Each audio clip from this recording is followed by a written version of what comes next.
So in this update, for the 4-year anniversary of World of Warship Legends, we have the opportunity to get some pretty unique ships. The USS Congress is one of them. Basically, it's an Alaska with 7 guns instead of 9. I know, pretty weird. It has some weaker heels and some lighter armor. Overall though, interesting ship for a tier 7. That's the long and the short of it. We'll go more in depth here shortly. Now you may be wondering, how do I get this ship? You can almost get the Congress for free.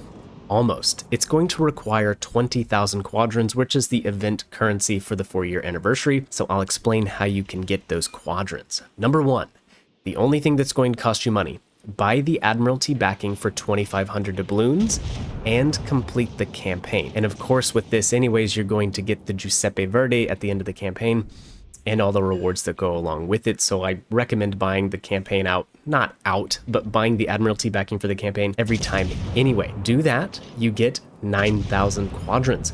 Next, complete the treasure hunt web event. It starts Wednesday.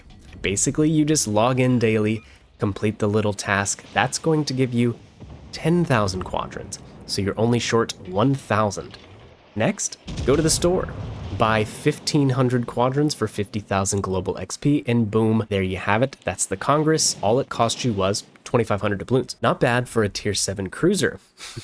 Much better than 17,500 doubloons, which of course is highway robbery. And this ship's not exactly a stinker. It's a solid ship, and the background game will show her capabilities off pretty well. And it will also show why I try to limit my exposure to World of Warship Legends on update day. Now my build, I set her up with the Tulsa treatment. Low barrel count, low DPM, do this. Whatever base commander you want to use, Einstein, Norman Scott, Shelley Beepley, blah blah blah. But inspirations, I went full DPM. So I used Ivan B. Lightful and Francesco Mimbelli. The reason for the full DPM, you have a 20-second base reload and a low barrel count, so this ship suffers from pretty low DPM. Like Siegfried, this ship is really going to do better when you get those nasty crossfire surprise shots. A little less so than Azuma. Azuma has great HE that you can spam, set fires, blah blah blah.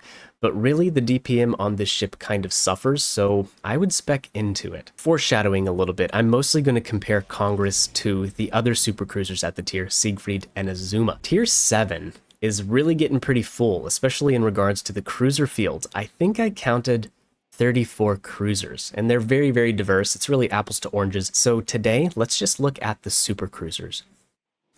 All right, I mentioned the low barrel count. Now, another way this ship differs from the Alaska is her armor scheme. She's a lot more lightly armored. What would we expect at tier 7? 27 millimeters mostly, which is going to protect you from 380s.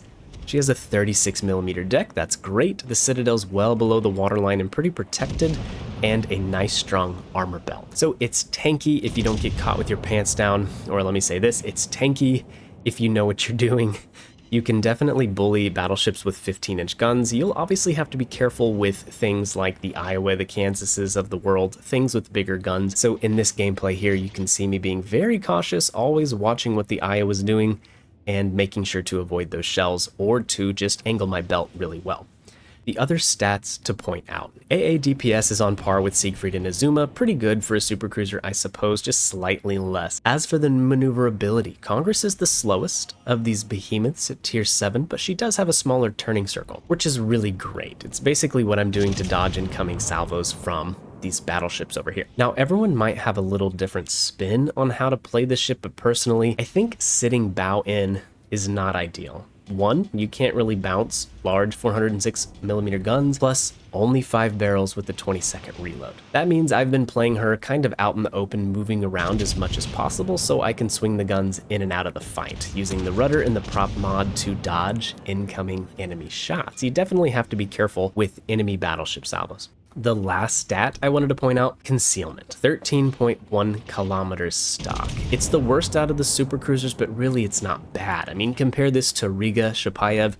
Those Soviet cruisers, even the light ones, are over a kilometer less concealed. So this really isn't bad for a big girl. It kind of has that in common with Alaska. It's why I've always loved Alaska at legendary tier, because even though she's so big, she's still pretty concealed, and it's just a it's a big improvement over Stalingrad or other ships like that. As for the consumables, Congress actually has a better radar than Alaska. 9.4 kilometer range and 35 seconds long. It's really one of the best radars at tier 7 now. Of course, Plymouth has the best. It has legendary tier radar, 9.9 kilometers for 40 seconds.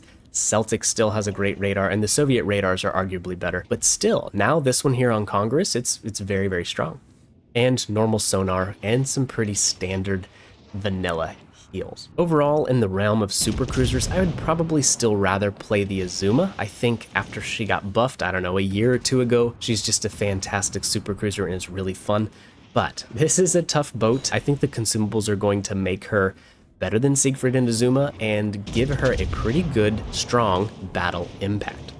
Although the lower DPM output is still going to be noticeable. I think some players struggle with low DPM boats. It's just not a ship that you can sit and farm. You know, it takes a little forethought. It takes hunting for broadsides, using your stealth to get into good positions. Overall though, I think I would absolutely 100% go for this ship.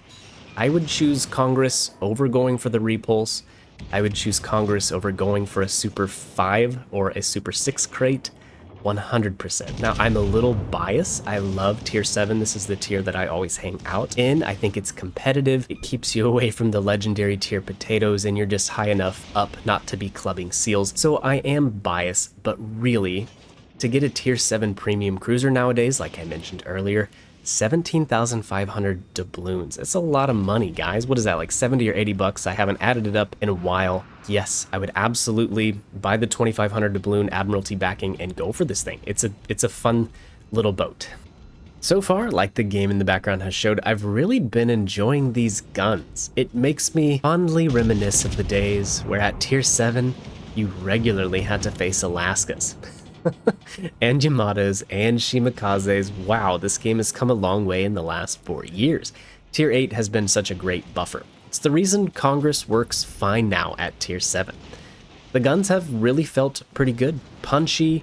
I was super surprised to score a Citadel on the Iowa at that far of range. I just wasn't thinking, but at the end of the day, these are 305mm guns with American super heavy AP. I suppose the accuracy is the same as Alaska, and that's to say it's good, but a little annoying at times. Some of these salvos, one especially I remember against the mines, I was like, oh man, that was just really, really atrocious. But these are kind of small battleship guns, so it's just what you have to expect. Some of the other salvos are really good, like the one we got against the mines, then we cooked him for a few citadels. But even though we're getting smacked in this background game, I found myself still having a lot of fun. I'm not sure I could have played it any differently. It's just one of those update day losses. It happens. But really, I think Congress is a strong contender and a pretty fun boat. And it's especially fun knowing that it doesn't cost 17,500 doubloons. I am, of course, curious what you guys think of her. I'm sure some of you have already whaled and gotten her, so let me know in the comment section down below. I'd love to hear from you. Also, be sure to leave me a like if you found this video helpful to you, and don't forget to subscribe so you don't miss any Warships content, especially coming up this week. We have several more ship reviews to do. I don't know if we'll get to them all, but Repulse and the Giuseppe Verde are on the docket here, so be sure to stick around for that. All right, let's cut to black here because this game is over and put me out of my misery. Thanks for sticking around, guys. I'll catch you in the next one. See ya.